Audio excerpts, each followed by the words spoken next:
You are listening to The Testimonial, a podcast of critical essays, bearing witness to the forces that shape our world. We conduct historical autopsies, expose hidden systems, and decode the profound truths within culture, politics, and the seemingly whimsical. Each episode is a deep dive, a forensic investigation. This is the evidence. You are about to hear the testimony on The Great Bleaching, how color was systematically sucked out of our world. Okay, let's dive into this. I want you to start by closing your eyes, just for a second, and imagine a world that's just rich with pigment. Think of deep red velvets, piles of bright orange spices at a market, brilliant blue tiles on a sun-drenched wall. Now, contrast that with the sterile, monochrome reality most of us live in now. You know, the sea of beige cubicles, gray carpets, and minimalist lobbies. That jarring shift you just felt, that is the central mystery of our time.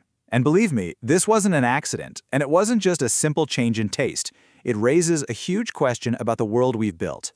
So, this testimony is going to argue that this great bleaching is actually the endpoint of a century-long project, a deliberate, full-on campaign to purify, standardize, and control our visual world. It's a world that has been systematically blanched to prioritize efficiency, control, and marketability over joy, culture, and individuality. So, the crucial point is understanding how this all happened. To do that, we need to conduct a historical autopsy. Let's start our investigation into the ideological war on color. Believe it or not, the war on color began as a moral crusade. Our first witness is the architect Adolf Loos. Way back in 1908, he declared that decoration wasn't just tasteless, he said it was a sign of degeneracy.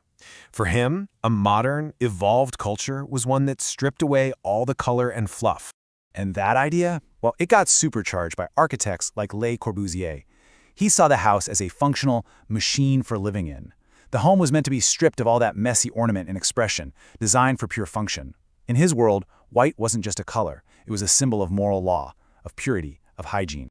And this slide, it just brilliantly illustrates how these ideas, which were born from these, philosophical manifestos, became the global uniform for power, practicality, and profit. It started with modernist ideology, then moved to military practicality, and was finally perfected by corporate culture. Now, the machinery of 20th century warfare, it gave us the practical, global-scale implementation of this whole bleached aesthetic. Think about it. Vivid 19th century uniforms, they were basically targets. They were replaced with survivalist khaki and battleship gray. Mass production cemented olive drab and machine gray.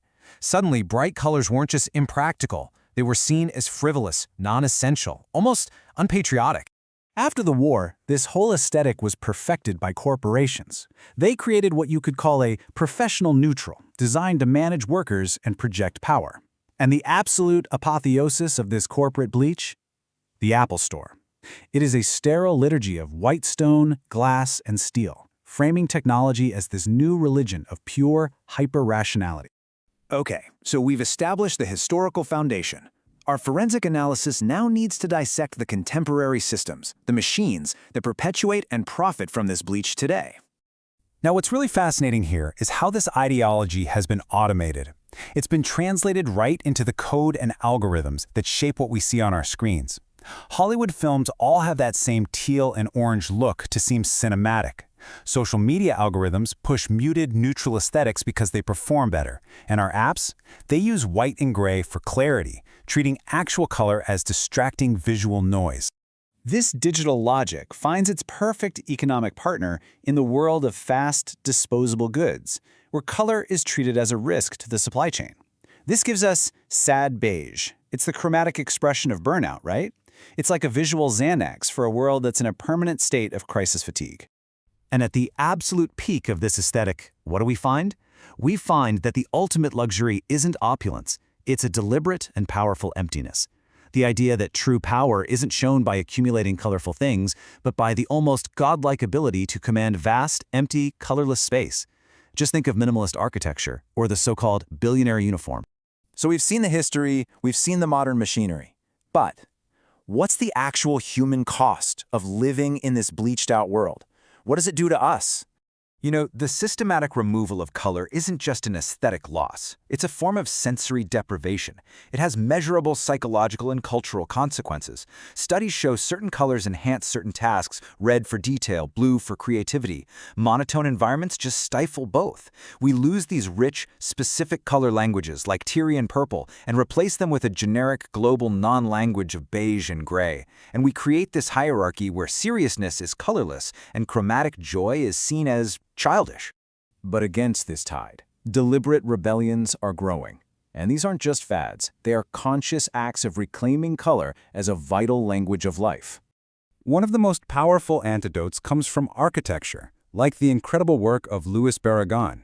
He used color not as decoration, but as a spiritual and emotional tool. For him, color was, in his own words, his existential fuel. This rebellion is also deeply personal. It's using fashion as a direct rebuttal to the professional neutral. It's something called dopamine dressing, the practice of wearing vibrant colors specifically to boost your mood, your confidence, your sense of agency.